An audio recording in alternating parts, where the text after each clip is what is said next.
Scene 1. Paul Temple and the Bertie of Ivory.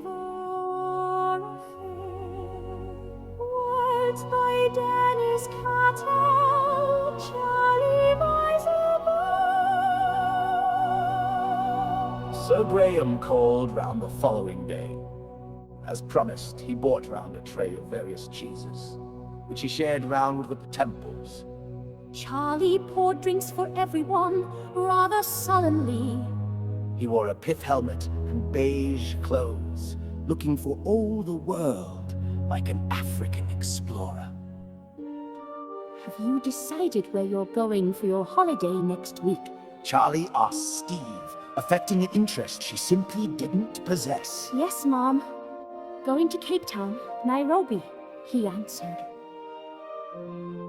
Sir Graham moved forward and stared keenly at the temples. Nairobi, he whispered. That's where Dixon lived, referring to their oldest enemy.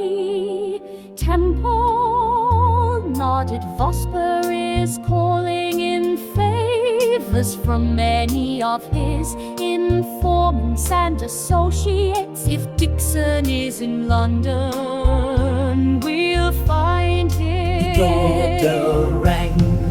Charlie went to the door to see who it was. A minute later, He was bringing in a tall man wearing sunglasses and a sheepskin jacket. Trevor Dixon to see the Temples. He announced Lord Temple, his wife Steve, and Sir Graham Forbes of Scotland Yard clinked their glasses together, and Steve gave the toast to radio people always, and all his YouTube followers. At last we're on his channel again.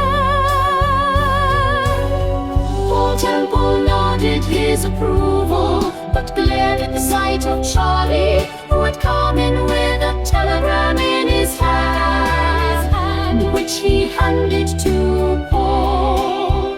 For goodness sake, Charlie, put some clothes on, the detective said.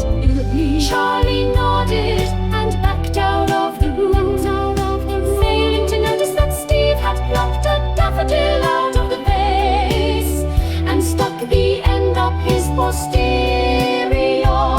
By Timothy, darling, maybe that will make him mend his ways and stop going out. Oh, natural love, oh, natural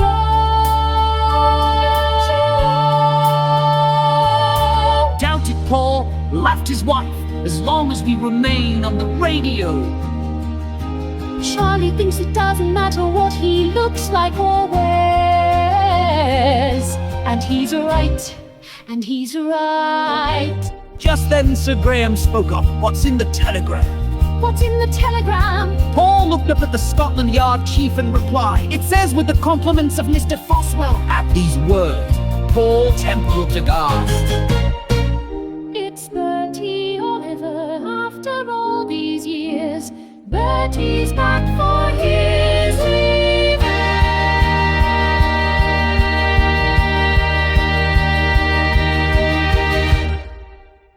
Words by Dennis Cattell.